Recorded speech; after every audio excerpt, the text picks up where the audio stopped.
So I thought I'd do a video today about two players who I was watching and I still find crazy in comparison to their performances for Newcastle, the level they've achieved. So the two players I'm going to talk about are Gini Wijnaldum and Musa Sissoko.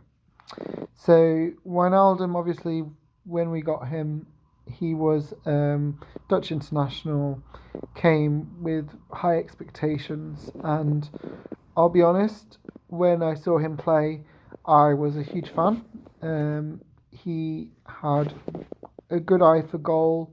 He looked very tidy, very neat on the ball. I wouldn't say he imposed himself on the games, but he could find space.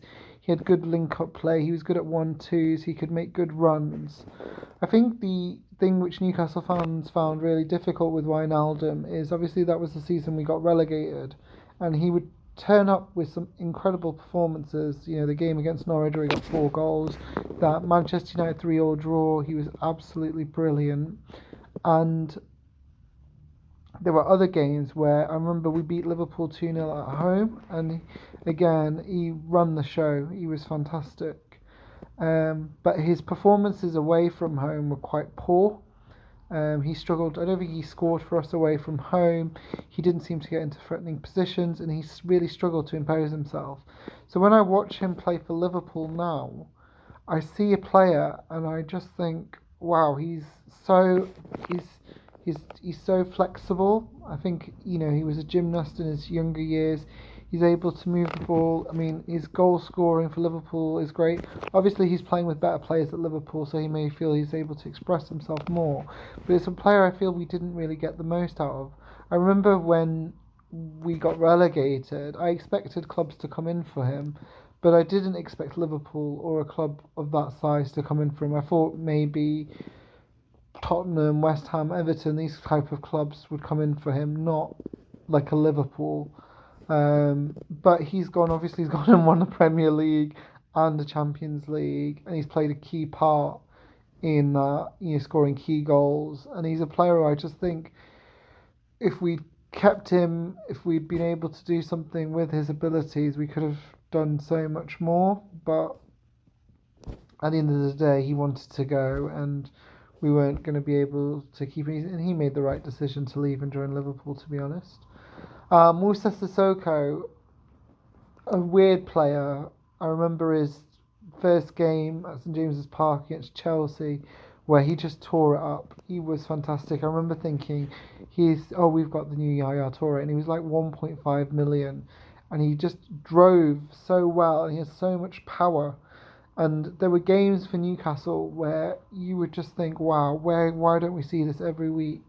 But there were other games where you felt he wasn't tracking his runners. I think to play in centre mid, he didn't actually have the discipline that he has now. Um, we used to play him on the right, so he didn't get exposed in the centre if he's positional discipline.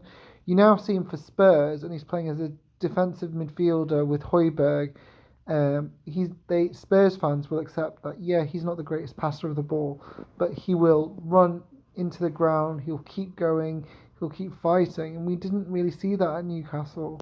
He he convinced when Tottenham signed him. Tottenham fans hated him for the first year, but over time, his powerful running and the energy levels that he's brought, and it just makes me think again, like, why couldn't we get that out of him? Maybe it was the managers that he had, Pardew, McLaren, that really we couldn't get that top player out of him, or we couldn't find the players around him to support him.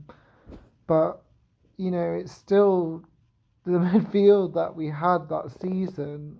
It still baffles me how we got relegated, especially from January to May.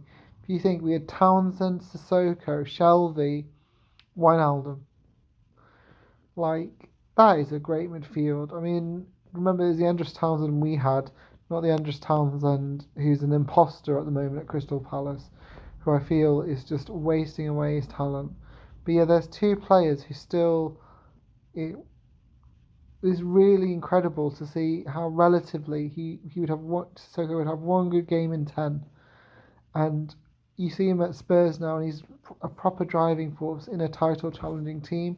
And Wijnaldum the same. You see him now. Then you thought, oh, he plays well. 1 in 3, 1 in 4. Now you see him. He's always playing well, and it's really frustrating because I felt like they played for us, but we didn't really see them at their peak, and it's frustrating.